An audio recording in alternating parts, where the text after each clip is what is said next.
Hola, ¿qué tal? Bueno, aquí nuevamente compartiendo con ustedes. Ahora vamos a enfocarnos a la segunda parte de nuestra materia, que es Derecho Administrativo 1. Como recuerdan, en la clase anterior estuvimos viendo qué es el derecho administrativo. Ya logramos comprender que el derecho administrativo pertenece al derecho público y que, bueno, pues cuando hablamos de derecho público es porque interviene el Estado. Entonces, una vez que intervenga el Estado con los particulares, pues estaremos en presencia de un derecho público. Y un derecho público porque también tiene que haber una relación de, de, ¿cómo podremos decir?, de subordinación del particular hacia el Estado. Luego, entonces, por eso es que existe esta tendencia a llevar a cabo el derecho administrativo a la rama del derecho público. Bueno, también vimos la relación que existe con otras disciplinas jurídicas del derecho administrativo y que vimos que están estrechamente pues vinculadas. No es que exista una relación simplemente, sino que existe un vínculo entre las diferentes disciplinas jurídicas y entre la materia que es derecho administrativo. Entonces, esa vinculación está presente en esas materias. De igual manera, haciendo remembranza, vimos el fundamento legal de el derecho administrativo. ¿Y cuál es el fundamento legal? Bueno, pues se encuentra en nuestra Constitución. Ahí podemos encontrar los principios del derecho administrativo, el fundamento de nuestra materia y demás. Entonces, eso fue lo que pudimos ver en ese primer curso. Vimos también, si recuerdan, eh, pues la definición de nuestra materia, que es que es en la cual se nos enfoca y se nos lleva a conocer justamente que el derecho administrativo, pues pertenece a esta rama del derecho, ¿verdad? Y sobre todo, pues el fundamento legal, como les digo, que ya lo tenemos presente en todas estas disciplinas jurídicas y que, bueno, pues la relación se vierte muy estrecha. Bueno, entonces, eso es en relación a nuestra primera parte. En esta segunda parte vamos a ver al Poder Ejecutivo, cómo actúa. De hecho, vamos a ver al Poder Ejecutivo y su función ejecutiva. Acuérdense que la administración pública se encabeza por una sola persona, que es el presidente de la República, porque los demás poderes, pues sí son colegiados, pero el poder ejecutivo se deposita el poder en una sola persona, que es la administración pública. Entonces, bueno, pues de ahí deriva esa, ese enfoque que llega a tener el derecho administrativo o esas, ¿cómo podríamos decir? No el enfoque, sino propiamente ese, esas fines que debe realizar el Estado, mismos que deben de estar previstos para la administración pública siempre en favor de los gobernados. Toda la actividad que realiza la administración pública lo hace en miras a satisfacer las necesidades colectivas de los gobernados. Entonces, pues de ahí deriva nuestra, nuestra función, bueno, la función ejecutiva del presidente de la República. Entonces, vamos a dar inicio con nuestra materia y vamos a ver lo que es el poder ejecutivo y la función ejecutiva. Bueno, entonces decimos que la Administración Pública Federal se distribuye en varias áreas.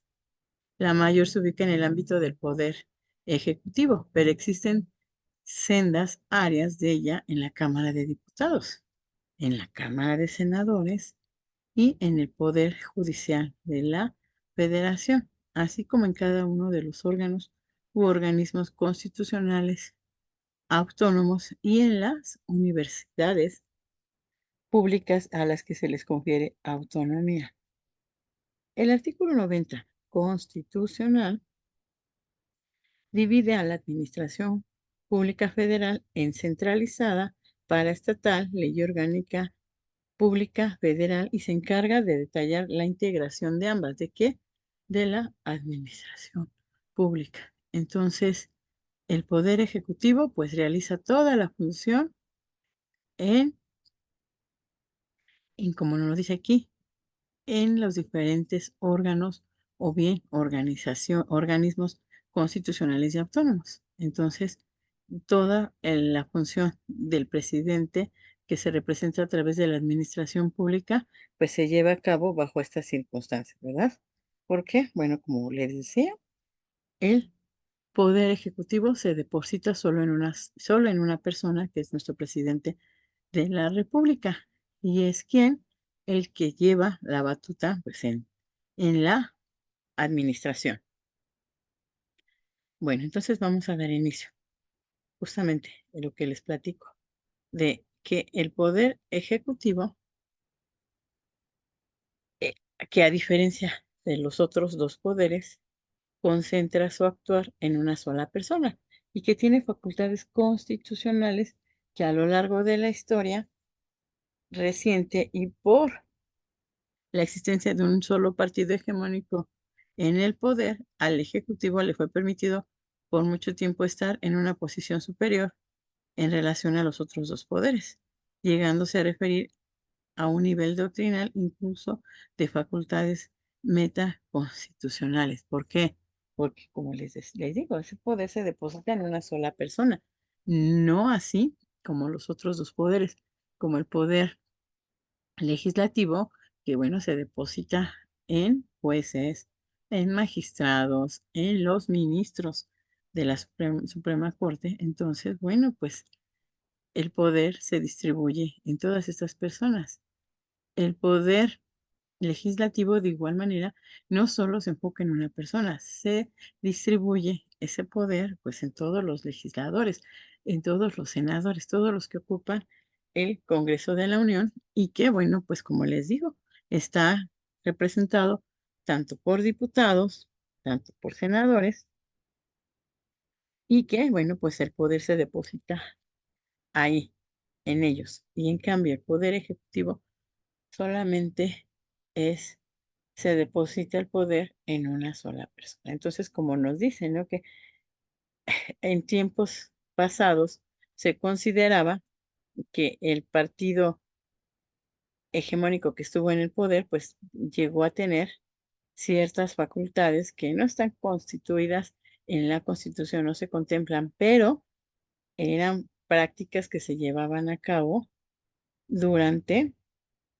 como bien lo dice, tuvo presencia ese partido hegemónico y que ya sabemos cuál, ¿no? Realmente el de los tres colores que pues estuvo frente a nuestro poder ejecutivo durante pues más de 70 años. Entonces, es al que hace alusión y referencia en nuestro autor, el que estamos consultando, justo sobre eh, esas facultades que vamos a ver un poquito más adelante, que llega a tener nuestro presidente de la República y que esas facultades pues están establecidas, y como les decía, en nuestro artículo 89 de nuestra Constitución, y que bueno, pues esta también es una forma de actuación del Poder Ejecutivo, ¿verdad? ¿A través de qué? Pues la administración pública y por ser, como les digo, un poder unitario, porque solamente lo ejerce nuestro presidente de la República, no así los otros dos poderes a los que hacemos alusión. Y que bueno, por ser un país democrático, pues tenemos esos dos poderes más, ¿no? Que es el ejecutivo, perdón, el legislativo y el judicial. Bueno, entonces vamos a ver, justamente estamos hablando de quién nos representa, ¿verdad? O quién representa a la administración pública. Bueno, pues aquí lo tenemos, nuestro presidente en turno. Y el artículo 80 de nuestra Constitución contempla esta figura del presidente de la República. Y bueno, pues versa este artículo en los siguientes términos.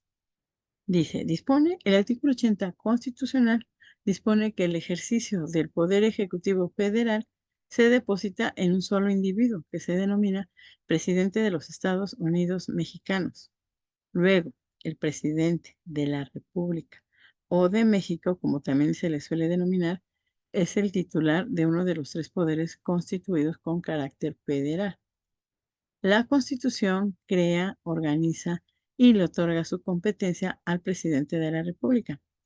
El Poder Ejecutivo Federal en México es unitario, electo directamente por el pueblo por un periodo de 6 años y no puede ser reelecto. Entonces, algo muy importante, ¿verdad? Que a través de nuestra historia se ha peleado, se ha luchado. De hecho, pues tuvimos un presidente muerto.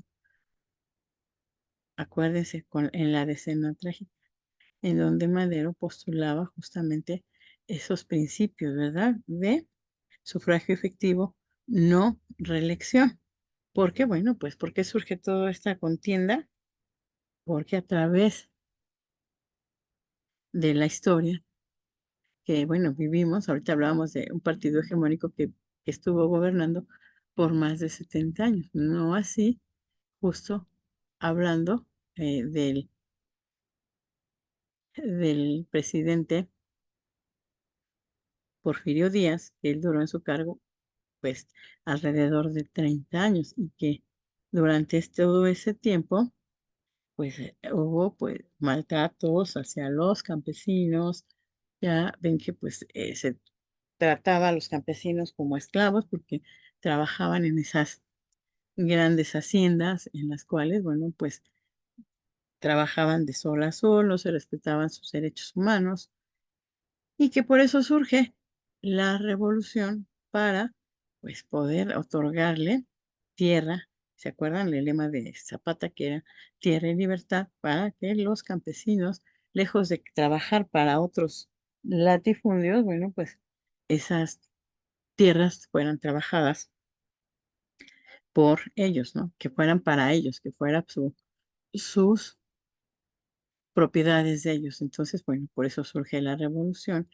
Y en esa época, pues también a través de sus movimientos sociales, de igual manera, se realiza este lema que se plasmó en nuestra Constitución, que fue el sufragio efectivo, no reelección, y que ahorita lo podemos observar en este artículo 80 de nuestra Constitución, porque nos dice que el presidente de la República, pues es el que representa el poder ejecutivo en nuestro país y que además es unitario. Y que, bueno, pues el presidente que nosotros elijamos, pues va a ser a través, elegido a través de nuestro voto, a través del sufragio efectivo. Por eso les digo, el lema de Madero, sufragio efectivo, no reelección, y pues es el que se ha venido plasmando. ¿Por qué dicen que el partido hegemónico que les platicaba de los tres colores de nuestra bandera duró pues más de 70 años en el poder? Pues se supone que no existe la reelección. Efectivamente, aquí fue la táctica y la práctica para poder realizar pues esa permanencia en el poder. Simplemente pues se fue cambiando de persona, pero obviamente sabemos que pues todos los demás estaban ahí atrás del presidente en turno. Entonces, ¿por qué? Porque se debe de respetar justamente ese lema y eso que fue plasmado, esos principios plasmados en nuestra Constitución de 1917. Ya ve que cuando entra en funciones nuestro presidente, que tenemos aquí a mano derecha en la imagen, decían, habían comentarios, habían rumores de que pues se iba a reelegir. Y él mismo lo contestó, ¿verdad? Que no, no puede ser porque se estaría violando la Constitución. Entonces él no hizo pues reformas tan trascendentales en nuestra Constitución como pues los demás presidentes en turno que han hecho ciertas modificaciones, pues no sabemos si a conveniencia del pueblo o a conveniencia de ellos, ¿verdad? Pero pues se ha respetado por lo menos lo que establece nuestro artículo 80. Y bueno, pues el presidente solamente dura 6 años y como bien lo decimos, no puede ser reelecto. Entonces,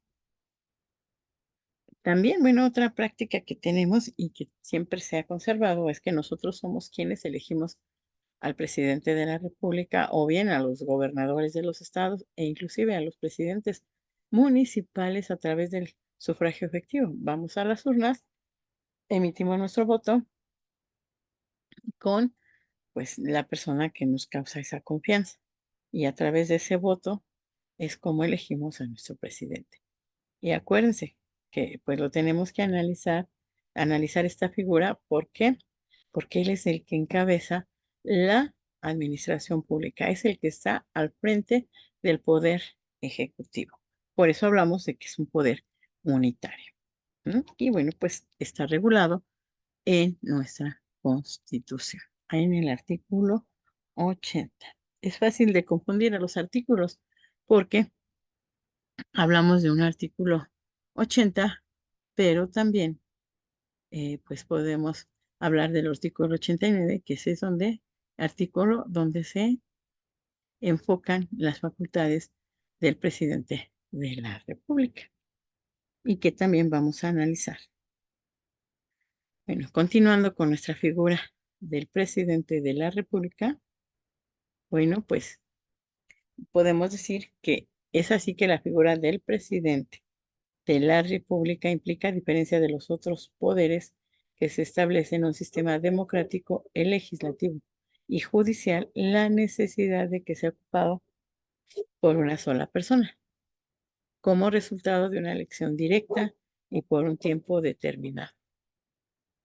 El poder ejecutivo, si bien para su funcionamiento necesita de una serie de órganos llamados ministerios o secretarías de Estado, en esencia, las grandes decisiones administrativas y sobre todo políticas de un régimen presidencialista tienen como origen la de una sola persona, la del presidente de la República. Entonces, nuevamente, hacemos alusión a los poderes que tenemos en nuestro país, porque somos un país democrático, por lo tanto, pues existen esos tres poderes, donde pues se lleva en total equilibrio pues el poder, porque como bien es cierto que el presidente de la República es el que encabeza el poder ejecutivo, pero no puede hacer actividades pues a voluntad. Simplemente tiene que estar avalado en muchas decisiones que toma el presidente por Cámara de Diputados y Cámara de Senadores. Entonces, pues ahí también no se está dejando el poder al libre albedrío. Simplemente que sí se otorga a una sola persona, sí lo representa una persona, pero sí tiene esos límites de actuación. Ajá. ¿Y quién es el que los impone? Como les digo, la Cámara de Diputados, Cámara de Senadores son los que imponen esos límites de la actuación del presidente de la República. Entonces, bueno, pues para que pueda surgir y para que pueda funcionar el poder ejecutivo, pues obviamente decimos que es un poder unitario, por lo tanto, imagínense, una sola persona no se daría abasto, una sola persona no se daría abasto en llevar a cabo pues todas las funciones. Por lo tanto, lo que se realiza lo hace a través de qué? Pues a través de los diversos órganos. Aquí órganos que nos dice en esta diapositiva que también son conocidos como secretarías de Estado. Efectivamente, el poder ejecutivo que ejerce nuestro presidente de la República lo hace en relación con esas secretarías de Estado. Entonces, él actúa conforme, pues, a esas manos que tiene ahí, ¿verdad? Que son de su confianza, de su entera confianza, y que puede actuar conforme, pues, a lo que establezcan o lo que se decrete para el actuar de esas secretarías de Estado. Antes se les conocían como departamentos administrativos, eso lo vimos en la primera parte de nuestra materia, y bueno, pues dijimos que se conocen como secretarías de Estado. Y que bueno, pues están ahí para a- ayudar, para de alguna manera apoyar las funciones de la administración pública. De hecho, así es como funciona el derecho administrativo. ¿A través de qué? Del presidente de la República, que está a la cabeza, y abajo de él, pues están sus secretarios de Estado. Y esas secretarías es la que rigen toda la administración pública. Porque vamos a ver que para que puedan funcionar y puedan actuar en los diferentes estados, en los diferentes municipios, se lleva a cabo pues ese traspaso de poder, no del todo al 100%, pero sí hay un traspaso del poder. Y bueno, pues son los que llevan a cabo todas estas actividades y son órganos que se les conoce como órganos desconcentrados, órganos descentralizados o bien órganos centralizados. Entonces, así es como funciona la administración pública, pero todos derivan de dónde o de quién dependen, pues de esas secretarías de Estado. Y que como vamos a ver que una de las facultades que tiene nuestro presidente de la República es nombrar a su gente de confianza, a su gente como secretarios de Estado, porque como les digo, son su gente que es allegada a él y que, bueno, pues se va a apoyar para realizar las diversas actividades a través de sus secretarios. Ujú. Por lo tanto, podemos decir que cuando hay decisiones administrativas, sobre todo políticas, hablamos de un régimen presidencialista que tiene como origen la de una sola persona, la del presidente de la República. Pero bueno, como les digo, las actividades se tienen que repartir porque pues él sol por sí solo no podría realizarlas, ¿verdad? Entonces lo hace a través la de las diferentes secretarías de Estado que existen y que están ahí para poder llevar a cabo las actividades. Bueno, cuando hablamos de presidente de la República, podemos concebirlo también como jefe de Estado o jefe de gobierno, así es como se le conoce en nuestro país. Pero bueno, también se le da otro cargo, que es el jefe de las Fuerzas Armadas. Entonces, tiene en nuestro país esos tres nombramientos: jefe de Estado, jefe de gobierno y jefe de las Fuerzas Armadas. Bueno, pues vamos a dar inicio con lo que es un jefe de Estado. Y para saber qué es jefe, bueno, pues vamos a ver que esta palabra proviene del término francés que es chef y este del latín caput, que significa cabeza. Por ende sirve para designar al superior o cabeza de un cuerpo u oficio.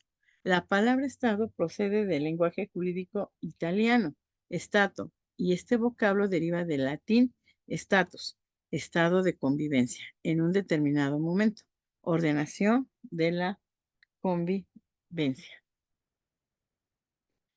en un determinado momento, como les digo, y que va en ordenación a la convivencia.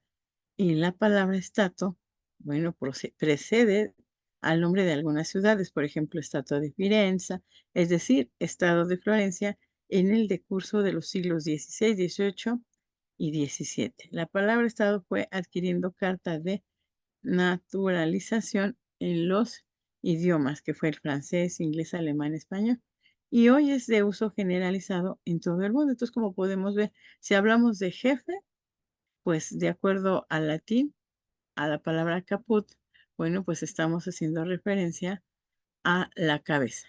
Entonces, yo creo que no vamos tan lejos, ¿verdad? Si hablamos del presidente de la República, pues hacemos referencia a esa cabeza, porque él es el que lleva a cabo toda la función de quién, pues de la administración pública. Entonces, él encabeza nuestro país y él toma las decisiones de administración pública. Entonces, sí, él es el jefe de Estado.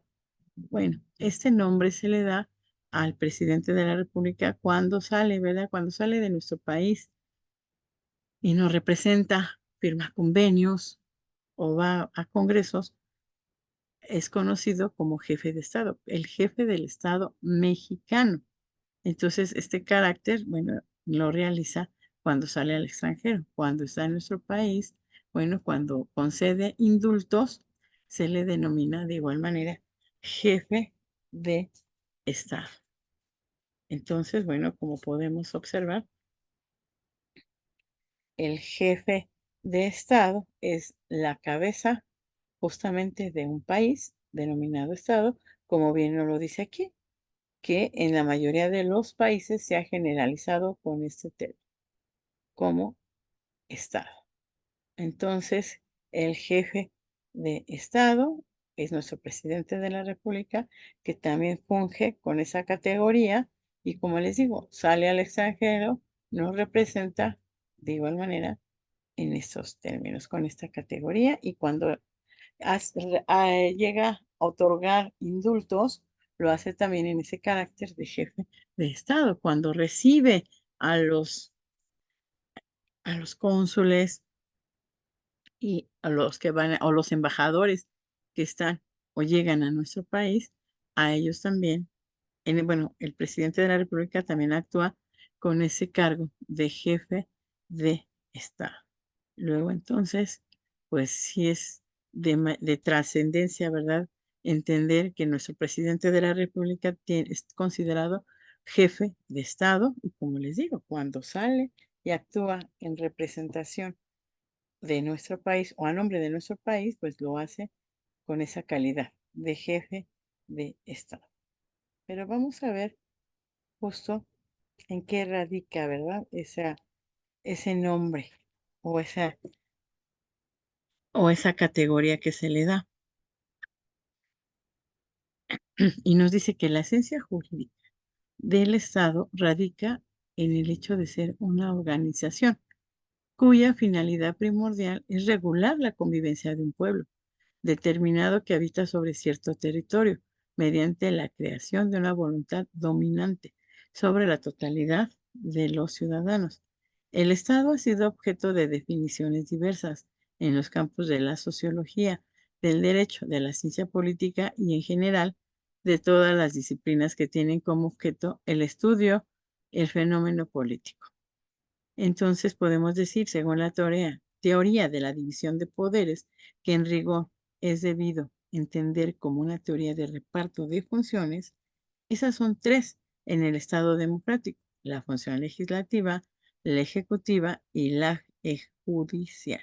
En la actualidad se estima necesaria la existencia de un órgano constitucional colocado fuera de ellas, un órgano que exprese formalmente la unidad de Estado, especialmente en las relaciones internacionales, y que colabore en la formación, movilización y coordinación de los demás órganos constitucionales para facilitar el desarrollo armónico de sus tareas. Este órgano es precisamente el jefe de Estado. Entonces, nuevamente haciendo alusión y referencia a lo que es el jefe de Estado, como podemos observar en un primer momento, que estamos hablando de una organización. ¿Y qué hace esta organización representada por el jefe de Estado, que es él mismo? Pues mantener una sana convivencia en una sociedad. ¿Cuál es la sociedad? Pues el pueblo mexicano es el que se tenga que mantener en sana convivencia para que puedan llevar a cabo, pues, las actividades, ¿verdad? Y que, bueno, pues también pueda de alguna manera cumplir con las finalidades para lo cual es electo. Entonces, bueno, pues eso es un jefe de Estado. Y que si hablamos en el campo de la sociología y pues concordando con la ciencia política, pues podemos decir que las disciplinas que tienen como objeto de estudio el fenómeno político. Entonces, de acuerdo a esta división de poderes, pues podemos entender al Estado como pues un Estado democrático y que lleva a cabo sus actividades de acuerdo a su función. Y que, bueno, pues como les digo, se representa a través de un jefe de Estado. Así es como se conoce a nuestro presidente de la República también. Entonces, tiene ese cargo como presidente, como jefe de Estado, pero también les decía que tiene otro nombramiento, que es el jefe de gobierno. De igual manera, es jefe de Estado, es presidente de la República, es jefe de Estado, pero también es jefe de gobierno. Ya dijimos que, bueno, tiene la calidad de ser jefe de Estado cuando nos representa en otro país, cuando recibe a los diplomáticos de otro país, lo recibe en nuestro país, lo hace con esa calidad de jefe de Estado. Y que, pues, también otorga indultos con esa calidad de jefe de Estado. Entonces, ahora vamos a ver qué calidad tiene cuando actúa como jefe de gobierno. Entonces vamos a ver que el significado gramatical de la palabra jefe en el idioma español quedó explicado, bueno, en el anterior vocablo. Ya dijimos que jefe pues es el que encabeza o es la cabeza de un todo, ¿verdad? Entonces jefe de gobierno es la cabeza, pero si hablamos de gobierno, ¿por qué estamos haciendo referencia a la acción y efecto de gobernar, a gobernarse? Que gobernar proviene del latín gobernare, que significa mandar con autoridad o regir una cosa. El nombre sustantivo gobierno, en una tercera acepción gramatical, sirve para designar al conjunto de ministros superiores de un Estado. En los sistemas políticos parlamentarios, el gobierno es el órgano que dicta la orientación política general, siempre y cuando tenga la confianza del Parlamento, dejando al jefe de Estado únicamente según la antigua fórmula de Bagehot, el derecho de ser consultado, derecho de alentar y el derecho de advertir sobre los peligros inherentes a cualquier decisión. La cabeza del cuerpo de ministros es el jefe de gobierno. Entonces, el jefe de gobierno, como ya hemos visto, que jefe pues es el que encabeza un todo y gobierno pues es la acción de gobernar, gobernarse. Y que bueno, que ya vimos que esta palabra proviene del latín gobernare, que significa pues mandar con autoridad o regir, o regir una cosa con el nombre sustantivo pues, de gobierno. Entonces, si hablamos de jefe de gobierno, es el que manda o el que encabeza, en primer lugar, a ese estado y que manda con autoridad. Entonces, eso es nuestro jefe de gobierno. Para otros países, el jefe de gobierno se considera, bueno, pues el primer ministro. Ya ven que existe un primer ministro en el derecho parlamentario. Y bueno, pues en esos países el jefe de gobierno es considerado cuando es electo por quién, pues por las cámaras, ¿verdad? O bien por un colegio electoral.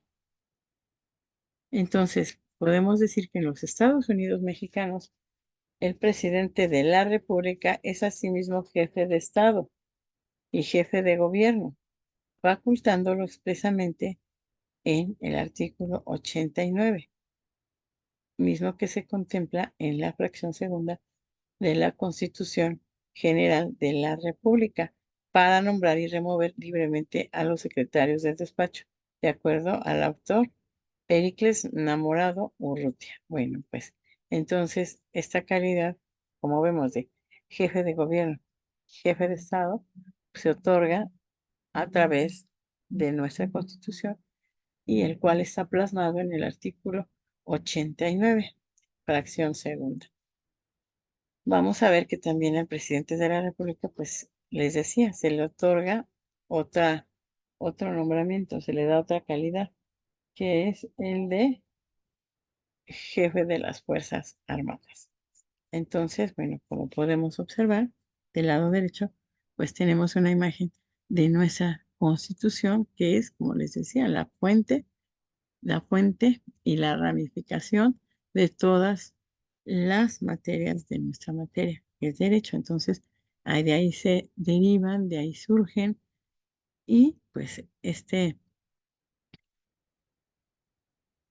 estos nombramientos no quedan exentos y están previstos en el artículo 89.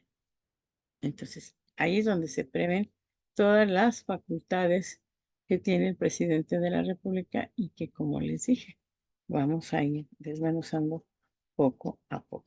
De hecho, pues esta siguiente diapositiva habla sobre esa clasificación de las facultades presidenciales. ¿Y cuáles son? Bueno, pues nos dice que las principales facultades otorgadas al presidente de la República por el ordenamiento constitucional, primero, son facultades administrativas. La Constitución contiene diversas disposiciones que se traducen en otras tantas facultades de carácter administrativo a cargo del presidente.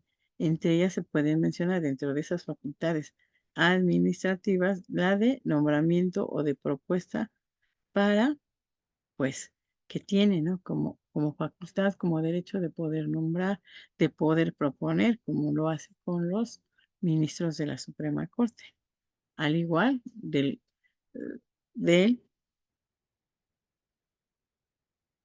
al igual el nombramiento del Procurador General de la República. También tiene esa facultad para poderlo realizar.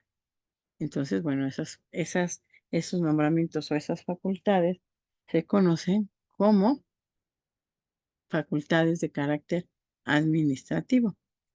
Entonces nos dice que también de carácter administrativo son las facultades de disponer de la totalidad de la Fuerza Armada Permanente para la seguridad interior y la defensa exterior de la Federación, mismo que está previsto en el artículo 89, fracción sexta. Disponer de la Guardia Nacional para los mismos efectos. Artículo 89, fracción séptima. Declarar la guerra previa ley del Congreso de la Unión. Artículo 89, fracción octava. Habilitar toda clase de puertos, establecer aduanas marítimas y fronterizas, así como establecer su ubicación, mismo que está previsto en la fracción decimotercera. Como les digo y les hago nuevamente mención que, que el artículo 89 habla de las facultades que tiene el presidente de la República. Y bueno, ahorita estamos analizando esas facultades que son consideradas como administrativas y que esas facultades estamos viendo que una de las principales es disponer de la Guardia Nacional, disponer de esa guardia para tanto para asegurar la seguridad de nuestro país, tanto interna como externamente. Entonces, bueno, pues eso está previsto como facultades administrativas. Entonces, y como les digo, están previstas en el artículo 89 y que vamos a ver pues estas facultades se están derivando pues de diferentes formas, de diferentes maneras, y una de ellas, bueno, pues es la de facultades administrativas y que esas facultades administrativas, como les digo, van enfocadas a, pues, nombrar nombrar y demás, pues, dar las formas y maneras en que debe de actuar la Fuerza Armada, tanto dentro como fuera de nuestro país, que tienen que defender esa soberanía de nuestro país. Entonces, bueno, pues esta facultad del presidente para poderlo realizar, y a eso le denominaremos facultades administrativas. Ujú, ujú. Bueno, ahora vamos a ver otras facultades con las que cuenta nuestro presidente de la República, que son las facultades de creación normativa. Ya vimos que existen facultades administrativas. Ahorita estamos viendo facultades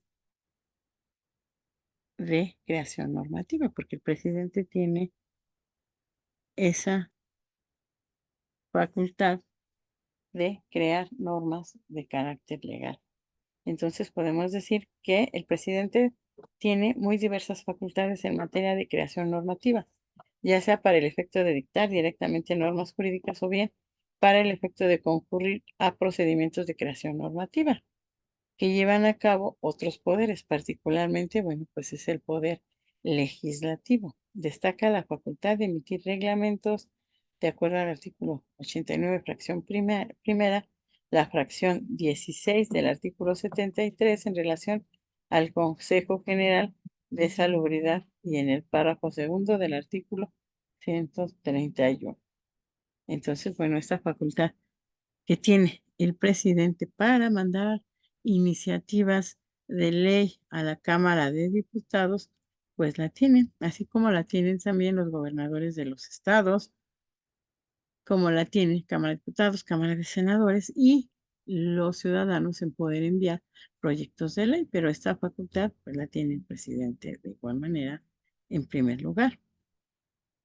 Y además, bueno, pues tiene la facultad de crear reglamentos. ¿Se acuerdan que veíamos los reglamentos de carácter autónomo y los reglamentos heterónomos? Que decíamos que los reglamentos heterónomos pues son los que surgen de una ley y los reglamentos autónomos pues se crean de manera independiente sin que previamente pueda existir una ley. Entonces, pues el presidente tiene la facultad de crear estos reglamentos. Y bueno, pues también está contemplado en nuestra Constitución, en el artículo 89, fracción primera, y pues en el artículo 73, fracción decimosexta. Ahí es donde podemos encontrar el fundamento legal de esa creación normativa y de la facultad del presidente para crear y mandar iniciativas de leyes a la Cámara de Diputados, o bien ellos son los que tendrán, bueno, que dar la anuencia para la creación de las nuevas leyes. Entonces, bueno, esas son las facultades de creación normativa y que, bueno, como les digo, el presidente de la República es quien tiene ese derecho o esa facultad de poder mandar esas iniciativas. Bueno. También vamos a ver que nuestro presidente de la República tiene también facultades jurisdiccionales. ¿A qué se refiere? Son las facultades que tiene el presidente de la República. ¿Para qué? Pues vamos a ver en esta diapositiva a qué hace referencia esas facultades jurisdiccionales. Y podemos decir que las facultades del presidente en materia jurisdiccional tienen diversas expresiones. En el texto constitucional, el presidente interviene en el procedimiento de nombramiento y selección de los ministros de la Suprema Corte. Está previsto en el artículo 89, fracción decimoséptima. 96 y 98 constitucionales. Nombra a un consejero de la Judicatura Federal. Eso está previsto en el artículo 100, párrafo segundo.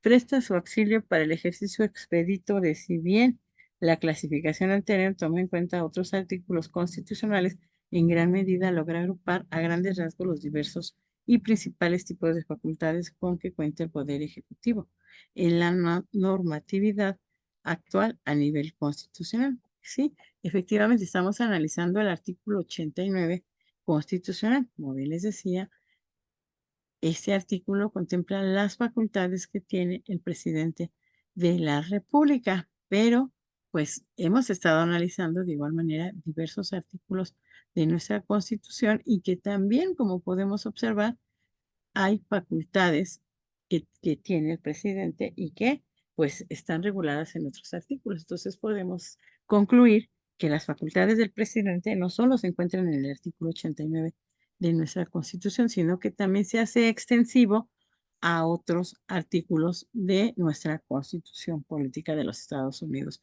Mexicanos. Entonces, Cuando hablamos de las facultades del presidente, pues vamos a hacer referencia al artículo 89 y los demás artículos que también, bueno, pues se encuentran en nuestra Constitución y que también habla de esas facultades que tiene el presidente. Entonces, esas facultades jurisdiccionales, ya vimos las facultades administrativas, que es la de nombrar, ¿verdad? A, bueno, todas las normas de seguridad, tanto interior como exterior de la República. Pero también ya vimos que tiene facultades de creación normativa y ahora vamos a ver que tiene facultades jurisdiccionales. ¿Por qué? Como bien lo dijimos, tiene ese derecho de nombrar y seleccionar a los ministros de la Suprema Corte. Entonces, ese derecho y esa facultad la tiene el presidente de la República para poder hacer pues estas propuestas de nombramientos. También nos dice que presta auxilio para el ejercicio expedito de la clasificación de los, bueno, pues agrupar los principales tipos de facultades con los que cuenta el Poder Ejecutivo y que también auxilia al, pues, al Poder Judicial. Eso también presta ese auxilio para llevar a cabo pues, esas actividades de auxilio al Poder Judicial. Entonces, dentro de esas facultades que tiene el presidente de la República, es nombrar a un consejero de la Judicatura Federal. Entonces, una vez que se conforme esta judicatura, bueno, pues él tiene esa facultad de poder nombrar a un consejero. Y bueno, como les digo, también proponer y nombrar ministros de la Suprema Corte de Justicia de la Nación. Entonces, esas son las facultades que tiene nuestro presidente respecto a la jurisdicción. Ujú. Bueno, les decía que existen otras facultades que no están expresamente contempladas en el artículo 89, porque como también les decía, que hay artículos en los cuales también se contemplan esas, esas facultades, pues entonces podemos decir que otra clasificación ya exclusiva del contenido del artículo 89 constitucional, bueno, pues es la siguiente. Hablamos de facultades para promulgar y ejecutar las leyes. Son las que establece la fracción primera y que consisten en promulgar las leyes expeditas por el Congreso de la Unión. La promulgación, que es el reconocimiento que el Ejecutivo hace de la existencia de una ley y la orden de que se cumpla después de haber sido publicada. Entonces, estas facultades que tiene el presidente, una vez que manda la iniciativa de ley al Poder Legislativo, el Poder Legislativo la va a discutir, en su caso la aprobará y pues se le mandará al presidente de la República para que pueda sancionarla. ¿Qué significa esto? Que tiene que hacer la revisión de esa ley y, bueno, si tiene que hacer alguna modificación, nuevamente lo manda a Cámara de Diputados para que se haga esa modificación. Una vez que se realiza, se vuelve a mandar al presidente de la República y si nuevamente hace alguna observación, bueno, pues esta ya no va a entrar para ese periodo de sesiones. Se quedaría ahí guardada para el siguiente periodo. Pero, bueno, pues sí, por el contrario, si esa ley es aceptada por el presidente de la República, lo que va a hacer es promulgarla, publicarla y, bueno, pues dice aquí ejecutarla, pero la va a ejecutar cuando pues exista ya esa vigencia de esa ley. Entonces, bueno, pues sí tiene esa facultad para la promulgación y ejecución de las leyes. Ujú. También, bueno, dice que cuando hablamos de ejecutar leyes, o sea, es convertir los mandamientos legislativos en realidades de todo orden económico, social, político, cultural, etcétera. Para llevar a cabo esta labor se le atribuye la facultad de expedir reglamentos, que son disposiciones que facilitan el cumplimiento de las leyes elaboradas por el Poder Ejecutivo. Entonces, cuando hablamos de ejecutar leyes, es cuando, pues, nos lo dice, ¿verdad? Que ya se le da esa, pues, esa promulgación, esa vigencia a la ley y que, bueno, pues ahora vamos a tratar de que se cumpla a través ejecución, de la ejecución de las leyes que fueron previamente aprobadas, promulgadas, sancionadas y que, bueno, pues se convierten, como bien lo dice, en mandatos legislativos, porque, bueno, pues finalmente ellos son los que crean las normas, son los que crean las leyes y lo que ellos acordaron durante todo ese tiempo en cuanto a la discusión, en cuanto al estudio de las diversas normas para poder crearlas, bueno, pues llegamos a esta etapa en la cual, bueno, pues van a cumplir, ¿verdad? Lo que ellos dispusieron al ejecutarlas. Entonces, bueno, pues una ley tiene ese carácter de ser exigida y además, bueno, pues el presidente de la República pues tiene esa facultad de poder ejecutar esas leyes. Entonces, las facultades que les decía y que ya revisamos y que ahorita estamos analizando otro tipo de facultades, pues también están previstas en este artículo 89 de nuestra Constitución, que es la de promulgación y ejecución de leyes y ejecución de leyes. Entonces, eso lo realiza nuestro presidente de la República y como bien nos dice el autor, es cuando se hacen posibles o se hacen visibles, pues, los mandamientos que ya fueron previamente acordados por Cámara de Diputados. Ujú. Entonces, eso es,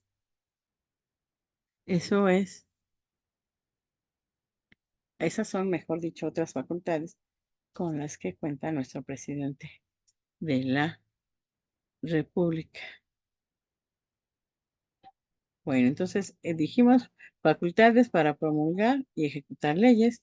También dentro de las facultades con las que cuenta nuestro presidente de la República son las facultades para extender nombramientos previstas en las fracciones 2, 3, 4, 5, decimosexta y decimoséptima, las que ejerce libremente al designar secretarios de despacho, muy a otros altos funcionarios, pues como se trata de sus colaboradores inmediatos y él es el responsable de la política interna y externa, así como de la administración pública, lógico resulta que pueda seleccionarlo sin estar sometido a ninguna limitación. De hecho, como les decía al inicio, los secretarios de Estado, bueno, pues pasan a ser la mano derecha del presidente de la República porque, pues a través de ellos realiza las diversas funciones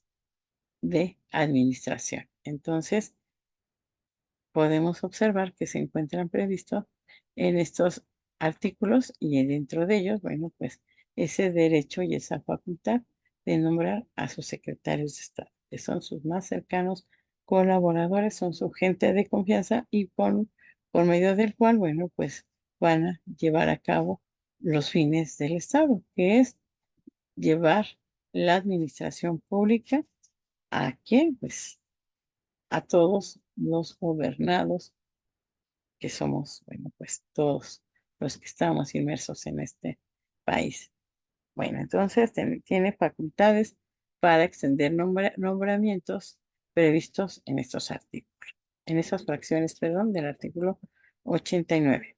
También yo les decía y platicaba, ¿no? Que el presidente de la República sí tiene la facultad de nombrar a sus secretarios de Estado, a sus secretarios de despacho, no así a puede hacerlo de manera libre y soberana, porque hay nombramientos que tienen que pasar por la avalación de Cámara de Diputados o Cámara de Senadores. Entonces, sí tiene límites en su actuar. No puede hacerlo de manera libre y directa como pudiéramos pensar, sino que sí tiene esos limitantes de actuación. Dentro de ellos, bueno, vamos a ver que con aprobación del Senado, el Procurador General de la República, pues tiene que, cuando él hace ese nombramiento o esa propuesta, el Senado tiene que avalar si se queda ese Procurador General de la República, los agentes diplomáticos, ministros y cónsules generales, coroneles y demás oficiales superiores del Ejército, la Armada y Fuerza Aérea. Entonces, él tiene ese derecho y esa facultad de poder nombrarlos, pero quien tiene que dar la aprobación va a ser el Senado de la República. Entonces, el actuar del presidente, aunque estemos hablando de un poder unitario, no lo hace de manera pues tan libre, ¿verdad? ¿No? De tomar decisiones, sino que se realiza a través de aprobación del Senado. Mediante esa aprobación del Senado es como el presidente de la República pues nombra, como les digo, a los agentes diplomáticos, a los ministros y cónsules generales, coroneles y o los oficiales superiores del ejército y de la fuerza aérea. Entonces, sí puede realizar los nombramientos, pero esto los tiene que avalar el Senado de la República. Entonces, bueno, de acuerdo con la ley reglamentaria, puesto que las designaciones de oficiales del ejército no comprendidas en la fracción cuarta está obligado a hacerlas en términos establecidos por las disposiciones aplicables a la fracción quinta. Y es como le digo, bueno, pues es que hay limitantes de la actuación de nuestro presidente de la República. No puede realizarlo de manera, no las puede realizar de manera libre, simplemente porque, como les decía, si bien es cierto que es nuestro presidente y que tiene todas las facultades para poder decidir sobre, pues, los caminos que se deben de llevar en su gobierno, también es cierto que tiene sus limitaciones y que no puede actuar de manera, pues, de manera libre, de manera en la cual, pues, pueda decidir de manera que él pueda hacer esos nombramientos, sino que siempre tiene que estar avalado por el Senado. O bien, también hay situaciones en las cuales el presidente de la República tiene que solicitar pues también la anuencia de Cámara de Diputados. Pero para este tipo de nombramientos de cargos de consideración, bueno, pues aquí el Senado de la República es quien pone esas limitantes. Y bueno, pues si hablamos de cargos, pues superiores de cada uno de estos, de estas, por ejemplo, del ejército o de las Fuerzas Armadas, pues sí, quien va a estar a cargo de ellos, sí tiene que, como les digo, estar avalado. ¿Por quién? Por el presidente de la República. Bueno, entonces esas son facultades, otras facultades que tiene nuestro presidente. También en facultades en materia de seguridad interior o exterior de la nación. La seguridad de México requiere que existan fuerzas bajo un solo mando y la debe velar por la paz y el orden dentro del territorio nacional y de organizar su defensa frente a cualquier agresión extranjera. Por eso, las fracciones sexta y séptima le atribuyen al derecho a disponer del ejército, la Marina de Guerra, la Fuerza Aérea y la Guardia Nacionales, bueno, pues tiene esa facultad también el presidente de la República de nombrarlos y de dictar las políticas que se deben de llevar a cabo, pues tanto interna como externamente, como les digo. la seguridad tanto en el interior del país como en el exterior del mismo. Entonces, para ello se deben de dictar políticas en las cuales, bueno, pues el presidente de la República tiene esa facultad de hacerlo y realizarlo. ¿Por qué? Porque, como bien lo dice, tiene la obligación de velar por la paz y el orden dentro del territorio nacional, además de organizar su defensa frente a cualquier agresión extranjera. Entonces, esas políticas de seguridad las lleva a cabo el presidente de la República y las facultades están previstas en el artículo 89, fracción sexta y séptima de tal mencionado artículo. Entonces, esas son facultades que, como bien lo veíamos, ¿no? Pues, de alguna manera forman parte de las facultades administrativas con las que cuenta el presidente de la República. Otras facultades, bueno, pues en, de política internacional. El presidente de la República representa ante las demás naciones al Estado mexicano y dirige las demás naciones y las relaciones internacionales. A él le corresponde asignar con aprobación del Senado a los embajadores, ministros, agentes diplomáticos, cónsules generales acreditados en otros países o ante organismos internacionales.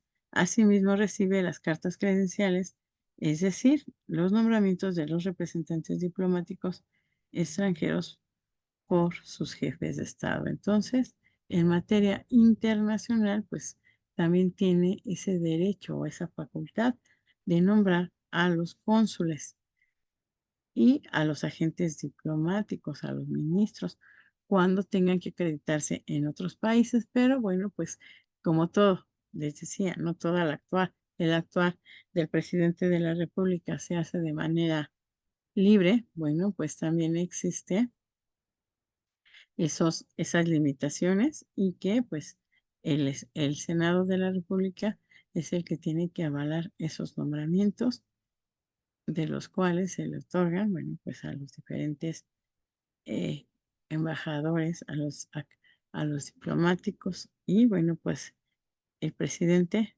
pues tiene que pasarlo, ¿verdad? Al visto bueno y el que lo otorga pues es el Senado.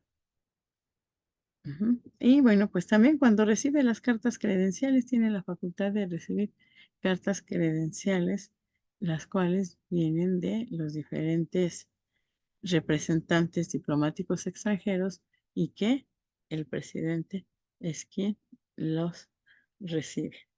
Ujú. Otras facultades del Ejecutivo, bueno, pues estas son muy importantes, las que están previstas en la fracción quinta del artículo 89. Dentro de esas otras facultades, pues tenemos la de convocar al Congreso a sesiones extraordinarias con fundamento en un acuerdo de la Comisión Permanente. Por este hecho se establece una relación de equilibrio, entre ambos órganos, entre varios órganos permanentes. Por eso se establece esa relación entre prestar ayuda al Poder Judicial para que se dé el cumplimiento de las sentencias y órdenes de los jueces. Es así como puede mencionarse de manera general alrededor de 7 grandes tipos de facultades presidenciales que a su vez engloban de manera ya específica en cada una de las enumeradas del artículo 89 constitucional, además de existir como en todo este tipo de clasificaciones el cajón desastre donde se colocan el resto de las demás que en su conjunto no logran ubicarse exactamente en alguna otra clasificación. Bueno, aquí el autor hace referencia a esas facultades metaconstitucionales que no están previstas en la Constitución, pero que si bien es cierto, bueno, pues están ahí, que el presidente de la República tiene pues esas facultades que se llevaban a cabo o se practicaban como lo habíamos comentado con anterioridad, ¿verdad? Que era la de pues nombrar a su sucesor. A esas se les denominaban facultades metaconstitucionales. Entonces, dentro de esas facultades que tiene el, el Ejecutivo, bueno, pues sí, si hay alguna situación de guerra, alguna situación de violencia, pues convocar al Congreso a sesiones extraordinarias. Y esto, pues, ¿cómo lo realiza? Con un acuerdo de la Comisión Permanente. Es como, pues, se llevan a cabo esas facultades del Ejecutivo, ¿verdad? ¿A través de qué? De poder convocarlo, como les digo, cuando exista pues una causa de gravedad o de alguna intervención, entonces es cuando el presidente pues convoca a esas sesiones extraordinarias. Además nos habla de un equilibrio entre pues ambos órganos. ¿Por qué? Porque presta ayuda al Poder Judicial para que se dé cumplimiento a las sentencias y las órdenes de los jueces. Acuérdense que la policía depende de quién, de la administración pública, no así del Poder Judicial. Por lo tanto, cuando el Poder Judicial tenga que solicitar el, tenga que solicitar el apoyo de la policía, pues lo va a hacer a través de, pues del poder ejecutivo, a través de la administración pública. Entonces, bueno, pues el poder ejecutivo auxilia al poder judicial. Como les digo, cuando los jueces requieran, pues de algún policía que se auxilie para pues mantener a lo mejor el orden o bien cuando tengan que realizarse alguna actividad donde pues la policía tenga que cuidar pues que se lleve a cabo o se realice pues o se ejecute algún acto emitido por una autoridad, bueno, pues de esta manera la administración pública apoya a pues al poder judicial.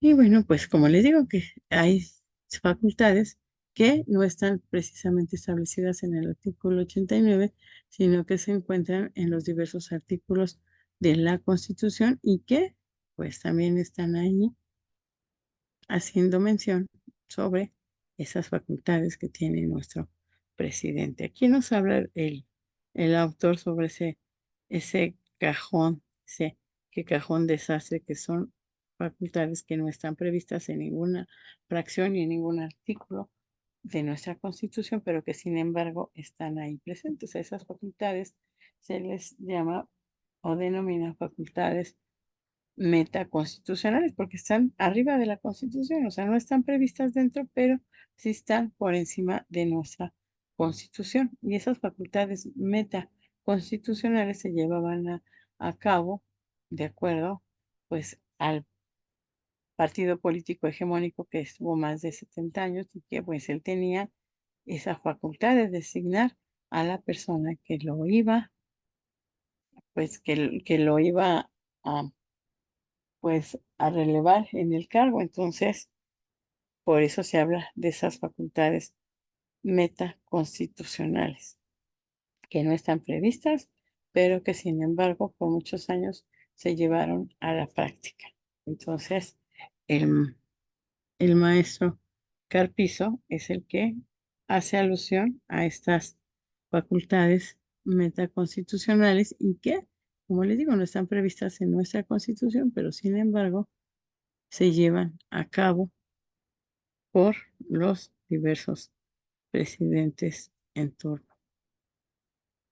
Y bueno, con el partido hegemónico que, como les digo, duró más de 70 años en el poder. Bueno, otra facultad que tiene el presidente es la facultad reglamentaria, que hoy en día, si bien ya la tendencia es que desaparezcan o al menos se vean notoriamente disminuidas, este tipo de facultades metaconstitucionales, en la actualidad existe la creciente problemática de que queden claramente bien definidos los lineamientos y sobre todo las delimitaciones de las facultades reglamentarias del Ejecutivo, ya que no en pocos casos se ha considerado que han rebasado por demás lo establecido por la Ley General en la materia. Casos concretos son los reglamentados sobre energía eléctrica y de apuestas y juegos, por nombrar algunos. Entonces, el presidente de la República tiene esa facultad reglamentaria. ¿Para qué? Pues para poder llevar a cabo ese tipo de reglamentos de carácter administrativo. Entonces, ¿se acuerdan que habíamos hablado en nuestras materias, en nuestra clase anterior, sobre los reglamentos y que les decía que los reglamentos pues son los que son creados para, pues, que derivan o que son creados para una ley, para reglamentarla, o bien para que el mismo presidente de la República pueda realizar o emitir esos reglamentos y que lo hace de manera autónoma. Entonces, bueno, esa es la facultad que tiene de reglamentar pues todo lo relativo a, a los nombramientos, a los decretos que llegue a emitir. Bueno, podemos decir que el derecho administrativo para el adecuado funcionamiento de la actividad administrativa es la organización administrativa, la cual admite diversas formas, entre las que destacan la centralización, la concentración, la desconcentración y la descentralización administrativa, que lejos de excluir, coexisten y se complementan, pues la racionalización del funcionamiento de la administración pública constituye el objeto común de las cuatro: la centralización, descentralización, la concentración y la desconcentración. Entonces, esto constituyen sendas formas de organización o tendencias organizativas, aprovechables tanto en el ámbito político como en el administrativo, en el económico y en lo social. Entonces, bueno, pues la administración pública como tal no puede realizar, como les decía, las actividades por sí sola, no puede llegar a, pues, la propia secretaría por sí sola no podría llegar a todos los millones de mexicanos que somos. Entonces, ¿cómo realiza esta actividad para que pueda llegar a todos los gobernados? Pues la hace a través de esa desconcentración, descentralización y esa centralización administrativa, que todos, la desconcentración y descentralización, pues derivan de esa centralización administrativa, como ahorita lo vamos a ver. Entonces, estas son las formas en que la administración pública lleva a cabo sus actividades a través de estos conceptos de la administración. Y que bueno, pues vamos a ir analizando cada una de ellas para poderlas enfocar y poder saber cómo se organiza o cómo se lleva a cabo o bien cómo funciona la actividad administrativa. Ajá. Entonces, como podemos observar, ese funcionamiento lo llevan a cabo a través de esta forma de organización administrativa y como les digo, porque pues el Estado o las secretarías de Estado por sí solos no podrían llegar a todos esos millones de mexicanos y, bueno, pues satisfacer las necesidades que tenemos cada uno de los gobernados y que, bueno, pues se tienen que dar facultades, se deben de dar ciertas situaciones en las cuales se les otorga poderes a esos órganos que son creados por el Estado. Y que, bueno, como vemos, tiene injerencia tanto en el ámbito político como en el administrativo, en lo económico y en el ámbito social. Entonces, esa organización con la que lleva a cabo sus actividades de la administración pública, pues tiene esos tintes, ¿verdad? Tantos políticos como económicos y social. Entonces, el, el, el llevar a cabo esta forma de funcionamiento, bueno, pues ha funcionado y sobre todo, como les comento, pues sí puede ser utilizado por todos los mexicanos, ¿verdad? Por todos esos millones de gobernados que somos y que por todos estos, pues pueda llegar a satisfacer esas necesidades que llegamos a tener los gobernados. Bueno, pues vamos a hablar, les hablaba de esa forma de organización administrativa, pues vamos a hablar de la centralización. Vamos a dar inicio con la centralización administrativa. Y la centralización administrativa nos dice que es toda acción que proviene del centro. El órgano central monopoliza las facultades de decisión, de coacción y la designación de los agentes de la administración pública, que por lo mismo no se deja a la elección popular. Asimismo, la fuerza pública, o sea, la Fuerza Armada, está centralizada.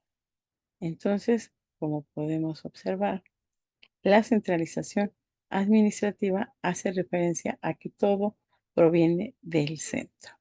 ¿Por qué? Porque es un órgano central que va a monopolizar todas las facultades que tiene. Entonces, ¿quién las lleva a cabo? Pues solamente la persona que está en el centro. Podemos decir que la centralización administrativa tiene la forma de una pirámide. ¿Por qué? Porque abajo empieza pues la base piramidal, los escalones, ¿verdad? Para subir hacia la punta de la pirámide. Bueno, pues vamos viendo que pues empiezan de manera ancha y conforme vamos avanzando en los escalones, pues se van reduciendo hasta quedar justamente en el pico de esa pirámide. Y ahí, bueno, es donde se deposita pues todo el poder. Si hablamos de el presidente de la República, pues él está hasta arriba de esa pirámide, ¿verdad? Y él es el que, pues, ejecuta ciertas actividades que nosotros, pues, debemos de cumplir. Entonces, esa centralización administrativa, pues, se lleva a cabo a través de esa pirámide y que todo va a provenir del centro. Ese va a ser el órgano central de la administración pública. Si lo enfocamos ahora con una Secretaría de Estado, pues, ¿quién es el que la encabeza? El secretario de Estado, ¿verdad? Es el que encabeza esa secretaría y que a partir de él, pues hacia abajo van surgiendo diferentes órganos y pues los jefes que están a cargo de esos órganos. Entonces, pero ¿quién encabeza una secretaría de Estado? Pues el secretario de Estado. Entonces, eso es la centralización administrativa, donde todo proviene del centro, todas las órdenes, todas las decisiones las toma o las lleva a cabo, se llevan a cabo desde el centro de esa administración. Pero bueno, pues esa centralización administrativa cuenta con diversas características y bueno, podemos ver que se apoya la centralización administrativa en su organización jerárquica estructurada piramidalmente, de tal manera que los órganos inferiores se subordinan a los inmediatos superiores y estos a los contiguos de arriba y así sucesivamente hasta llegar al vértice de la pirámide, que es el órgano supremo de la administración, investido de la máxima autoridad que conlleva una amplia potestad sobre sus subalternos, merced a lo cual los designa, manda, organiza, supervisa, disciplina y remueve conforme a un modelo de la relación jerárquica. Entonces, bueno, pues ya les había platicado, ¿no? Justamente de lo que es esa centralización administrativa y cómo se conforma. Se conforma de manera piramidal y como les decía, todo proviene del centro. De hecho, la organización se realiza de manera jerárquica y se estructura de esta manera. Entonces, el órgano superior es el que encabeza el vértice de la pirámide y de ahí se van desprendiendo los demás órganos de órganos inferiores y que, bueno, pues van a estar subordinados con los inmediatos superiores y así se va a llevar a cabo, pues hasta llegar a la base piramidal, como yo les decía. Entonces, se van a ir llevando a cabo esos poderes a través de las diferentes formas de subordinación y que van a estar ligados, como les digo, subordinados a los inmediatos superiores y así sucesivamente hasta llegar al máximo poder o máximo órgano supremo. Entonces, y es el que va a dar pues todas las indicaciones, es el que va a llevar a cabo todas las características que con las que cuenta la centralización administrativa, como es el poder de mando, poder de decisión, el poder de nombramiento, el poder de remoción. Todos estos poderes se encuentran plasmados en la centralización administrativa y que, como les decía, en sí toda nuestra administración pública está organizada de esta forma, de esta centralización. Ajá, que todo proviene del centro y las órdenes que tienen que acatar los gobernados, pues van a provenir del centro. Entonces, dentro de esas características de la centralización administrativa, bueno, como bien les decía, tenemos el poder de nombramiento. Vamos a iniciar con ese poder, el poder de nombramiento. Se explica el poder de nombramiento como la facultad atribuida al titular del órgano superior para designar discrecionalmente a sus colaboradores.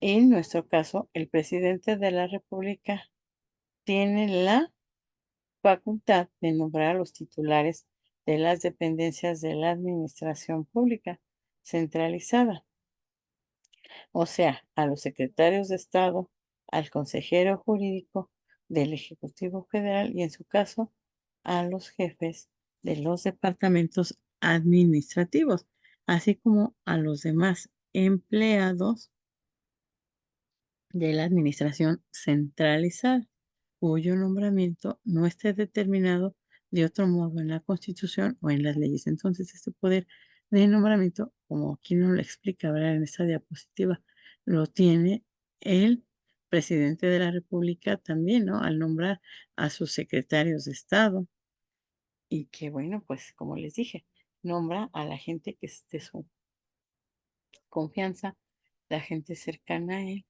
y que pueden llevar a cabo pues sus actividades. Entonces, el presidente de la República tiene ese poder de nombramiento y que también en una centralización administrativa también la tiene los secretarios de Estado y pues él tiene esa facultad, ese poder de nombrar a sus colaboradores cercanos o bien de los órganos superiores supremos que se encuentran en la administración pública. Entonces, ese poder de nombramiento lo tiene el presidente de la República, así como los colaboradores cercanos a la administración pública y que son, y que son,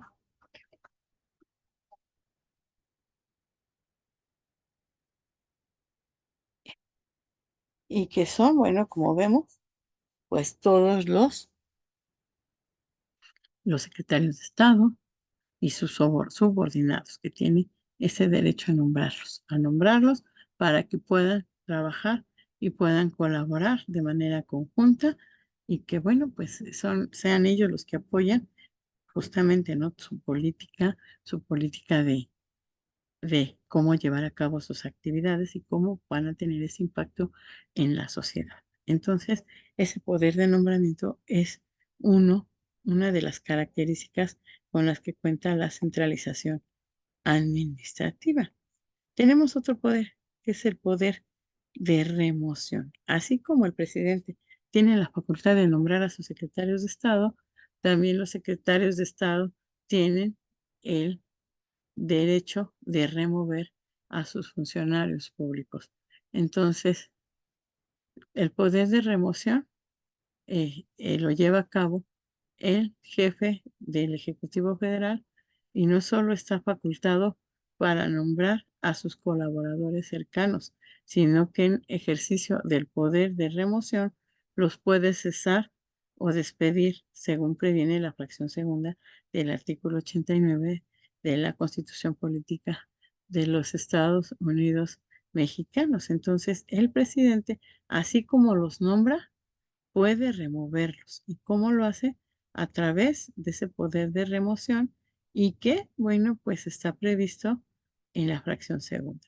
Y si alguno de sus colaboradores cercanos al presidente de la República, pues no funcionan o a lo mejor no llevan a cabo las actividades conforme debería de ser, bueno, pues tiene esa facultad de poderlo remover. Tiene esa facultad de poderlo remover. Igual, su secretario de Estado, los secretarios de Estado tienen la facultad de remover pues a sus colaboradores más cercanos, a sus colaboradores que fueron nombrados por él y como les digo, así como tiene el poder de nombramiento, tiene el poder de poderlos remover. Entonces, dentro de esas características de la centralización administrativa, bueno, pues tenemos el poder de nombramiento y el poder de remoción. Otro poder que existe en la centralización administrativa es el poder de mando. Y se entiende que el poder de mando como la facultad del superior jerárquico de dirigir e impulsar la actividad de los subordinados por medio de órdenes o instrucciones verbales o escritas.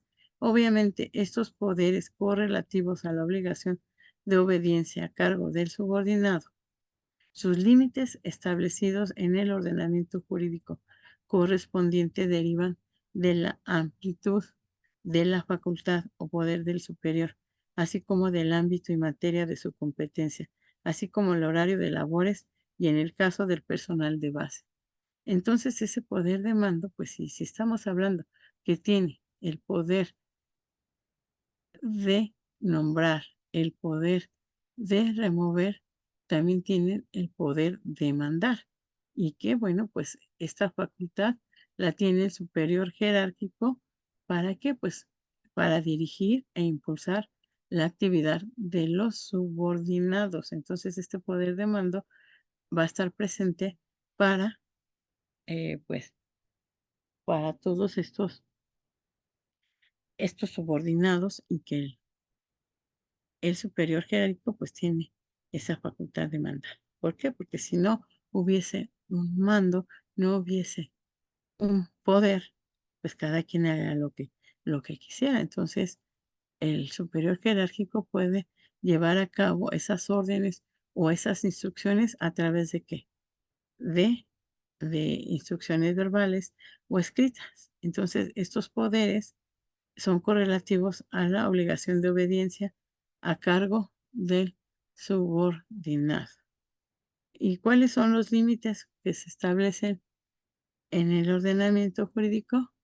Bueno, pues estos derivan de la amplitud o la facultad del poder del superior y que en el ámbito o en su materia de competencia, así como del horario de labores o en el caso del personal de base. Entonces, existe un mando, el cual, bueno, pues se debe de llevar a cabo por el superior jerárquico, porque como bien les digo, puede ser que esas actividades que realizan, bueno, pues no las lleven a cabo conforme sean establecidos, ya que puede ser que esas actividades no las lleven conforme a los diversos lineamientos, sino que por el contrario, ese poder de mando lo pueden reflejar en esas instrucciones que da el superior jerárquico a través, como lo dice, de instrucciones verbales o escritas.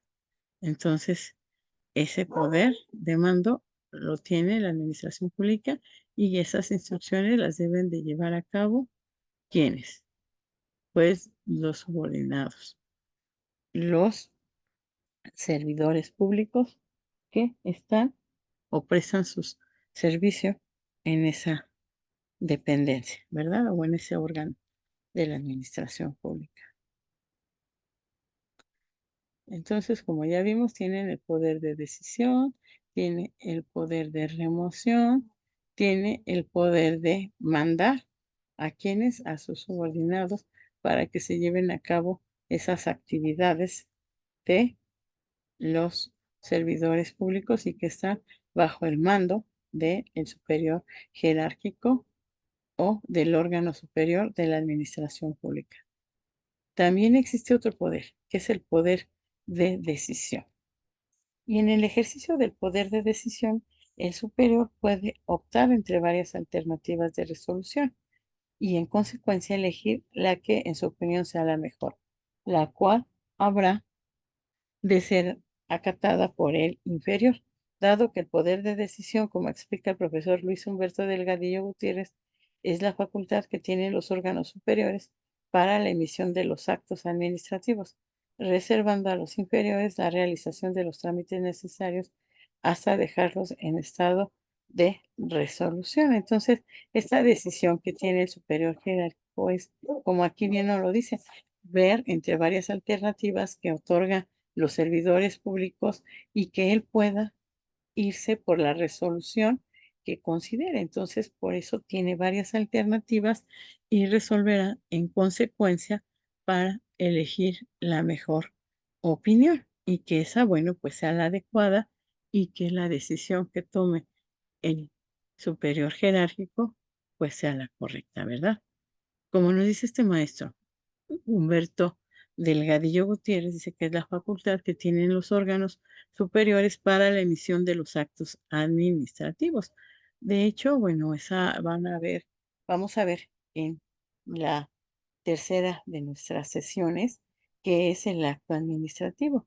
Cuando nosotros, los gobernados, presentamos una petición ante cualquier órgano de la administración pública, la administración pública tiene la obligación de respondernos. Cuando la administración pública no responde, lo hace a través de esas resoluciones. ¿Y qué son las resoluciones? Los actos administrativos.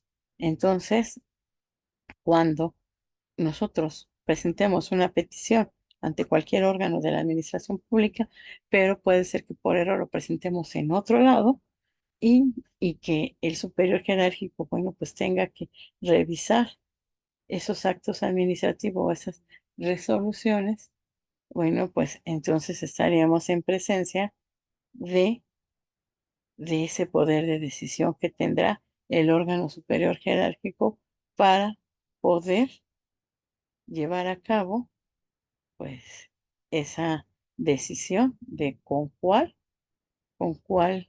ordenamiento o con cuál resolución se pueda quedar. Entonces, esa facultad, como les digo, los tienen los órganos superiores de la administración pública y que, bueno, pues están ahí para emitir esos actos administrativos.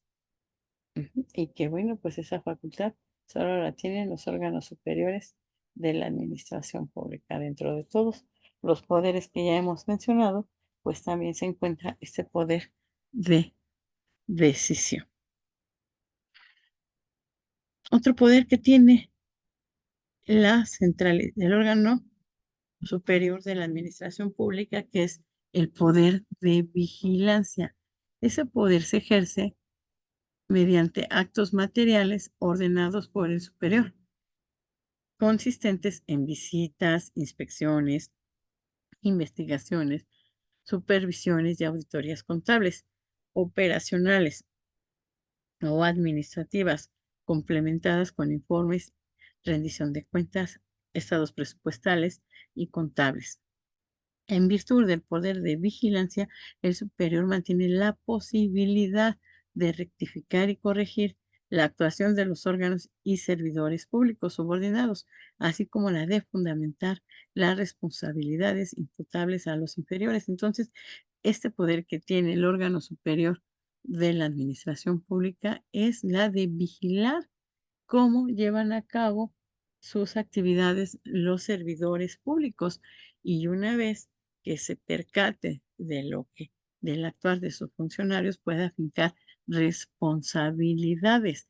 Por lo tanto, pues, ¿cómo puede ejercer ese poder de vigilancia, como bien nos lo dice? A través de las visitas que pueda realizar a los órganos administrativos, las inspecciones, o bien si ya hay dudas sobre el actuar de un funcionario público, pues se pueden llevar a cabo esas investigaciones, esas auditorías contables, o bien los informes que se le soliciten al servidor público para la rendición de cuentas, o bien los estados presupuestales y contables que se debe también de exigir.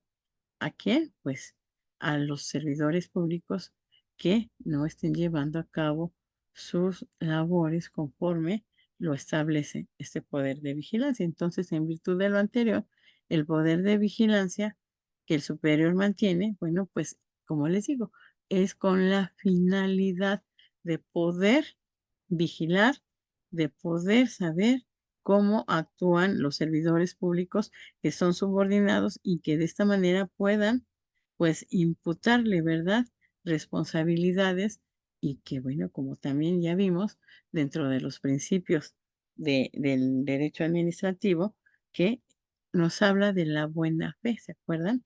De la buena fe y de la moralidad con la que deben actuar los servidores públicos. Y esa moralidad, bueno, pues va ahorita justamente con ese poder de vigilancia, dado que si los órganos de la administración pública, los servidores públicos que los, las conforman, pues sus actividades no las llevan conforme a estos principios, pues el órgano superior jerárquico tiene la facultad de poderlos sancionar. Entonces, eso lo vamos a ver, que es otro poder que tiene el órgano central de la administración pública, el poder sancionado. Para ello, pues primero debe de existir esa inspección, esa vigilancia, el poder pues llevar a cabo pues todas las actividades para saber si el servidor público está actuando conforme a los lineamientos previstos o bien el servidor público pues está incurriendo en la falta de estos principios del derecho administrativo y que esos principios, bueno, como ya vimos, funcionan a través de esa moralidad administrativa. Entonces, retomando nuevamente este poder de vigilancia, pues es la facultad que van a tener en los órganos superiores de la administración pública para ver cómo actúan sus servidores públicos, para poder verificar sus actividades que llevan a cabo y sobre todo poderlas, eh, pues poder sancionar sus, sus actuaciones de los servidores públicos y en su caso imputar responsabilidades a esos servidores públicos, porque bueno, ya vimos también dentro de la relación que existe entre el derecho administrativo con el derecho penal, ya pudimos observar que en el Código Penal Federal se prevé las, las, los delitos, mejor dicho, las sanciones y los delitos que enumera ese código y que esos delitos son cometidos por quienes, por los servidores públicos. Entonces, pues este poder de vigilancia resulta de gran importancia para que puedan fincar responsabilidades. De hecho, pues ahorita vamos a ver que existe un poder disciplinario. ¿Quién es el que lo lleva a cabo? Ese poder disciplinario, pues es el órgano superior de la administración pública. Bueno, pero ¿qué se entiende por poder disciplinario? La facultad del superior de reprimir o sancionar administrativamente a sus subordinados por las acciones u omisiones realizadas indebida o irregularmente en ejercicio de la administración pública, de los particulares o de ambos, lo que permite al órgano superior castigar tanto el incumplimiento absoluto como el actuar del servidor público. ¿Y cómo lo hace? A través de la destitución del puesto, de una sanción económica, de una inhabilitación temporal para desempeñar empleos, cargos o comisiones en el servicio público. Entonces, como podemos ver, el poder disciplinario consiste en poder reprimir o sancionar de manera administrativa a los subordinados, ya sea por sus acciones o bien omisiones. Entonces puede ser que realicen actos, realicen algunas actividades o bien que dejen de realizarlas. A eso le llamamos omisiones y que esas omisiones, bueno, pues son también castigadas por el órgano superior jerárquico y que, bueno, pues está, está ahí ese poder disciplinario para poder sancionar ¿a quiénes? Pues a los servidores públicos que incurran en alguna responsabilidad o bien en alguna omisión. Como ya lo analizamos, que primero para que el servidor público pueda verificar y pueda imponer disciplina en un servidor público, pues para ello ya tuvo o realizó la investigación prevista, ¿no? Por eso ya vimos que existe un poder de vigilancia, ya se verificó, ya se, se revisó el actuar del servidor público.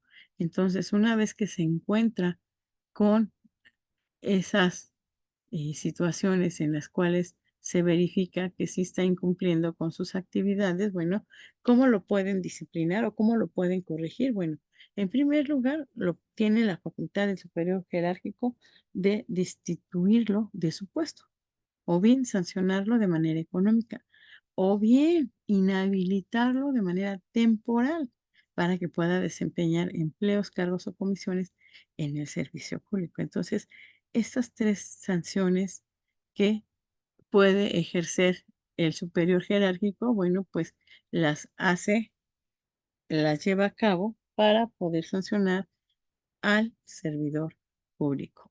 Y bien, como les dije también, para poder fincar responsabilidades al servidor público. Entonces, bueno, de esta manera podemos entender este poder disciplinario. Entonces ya vimos que el superior jerárquico tiene el poder de nombramiento, así como lo nombro, también lo puedo remover. También tiene el poder de sancionarlo o disciplinarlo, el poder de vigilarlo, el poder de mando, también de emitir las órdenes que deben de llevar a cabo los servidores públicos y que esas órdenes se deben de cumplir. Y si no, bueno, pues el superior jerárquico tiene la facultad de poder vigilar el actuar de su servidor público y en su caso, bueno, pues poder sancionarlo a través de la disciplina.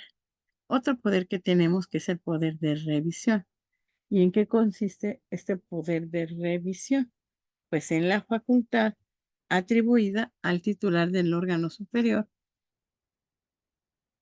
y revisar la actuación del inferior y de considerarlo pertinente suspender, modificar, anular o confirmar sus actos o resoluciones sin que ello signifique sustitución del superior en el desempeño de las tareas del inferior, sino revisar el acto o resolución de este último, de oficio o a petición de parte para su confirmación o modificación. Entonces, el superior jerárquico, bueno, pues tiene también ese poder de revisar los actos de sus servidores públicos en el desempeño de las tareas. ¿Para qué? Pues para que pueda haber una resolución, ya sea de oficio o de parte, para su confirmación, para su modificación y para, pues como nos dice, compeler al inferior a someterse al cumplimiento de las disposiciones legales. Entonces, pues este poder de revisión también se lleva a cabo a través de quién, de las resoluciones que llegue a tomar el superior jerárquico. ¿Para qué? Pues esto, como dice aquí, lo sustituya en el desempeño de sus tareas, pero como podemos ver, va de la mano con el poder de vigilancia y con el poder disciplinario. Esos tres poderes van implícitamente relacionados con este poder de revisión. ¿Para qué? Bueno, pues para que a lo mejor ya hubo una corrección, ya hubo una disciplina, la que tiene que acatar el servidor público y que para ello pues se tenga que llegar a una última revisión, ¿verdad? Poder analizar pues todas esas actividades, todas esas situaciones y que el superior jerárquico, bueno, pueda confirmarla o pueda modificar esa decisión. Entonces, todavía tiene el servidor público una última arma por utilizar, que es el poder de revisión que se lleva a cabo o se solicita ante el superior jerárquico para que se pueda revisar pues las situaciones, ¿verdad? Y que el superior jerárquico pueda determinar si se lleva a cabo o no. Ahora, tenemos otro poder, el poder para resolver conflictos de competencia. Para explicar el poder para resolver conflictos de competencia, diremos que consiste en la atribución otorgada al superior para precisar cuál de los órganos inferiores es competente para conocer de un asunto determinado en el que varios o ninguno de ellos pretenda serlo. Si el titular de la administración pública carece de poder para la resolución de conflictos de competencia, se podría provocar un caos o parálisis de la administración o por la indeterminación de competencias. Bien, por dos o más dependencias que pretendiesen conocer de un mismo asunto para resolverlo, ya porque ninguna quisiese tomar conocimiento del mismo. ¿Cómo puede ser esta resolución de competencias, de conflictos de competencias? Puede ser que yo presente una petición ante un órgano de la administración pública, pero resulta que también presento otra petición ante otro órgano de, de la administración pública. Son dos peticiones que presenté en diferentes órganos. ¿Qué sucede?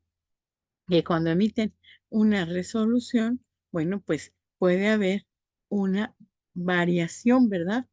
En en esas decisiones, por lo que tanto lo que hace el superior de el superior jerárquico de la administración pública lo que hace es resolver esa competencia, porque bueno, pues no se pueden emitir dos resoluciones, por lo tanto, lo que se tiene que hacer o lo que se tiene que estudiar es qué resolución que dicta los órganos es la que se debe de aplicar.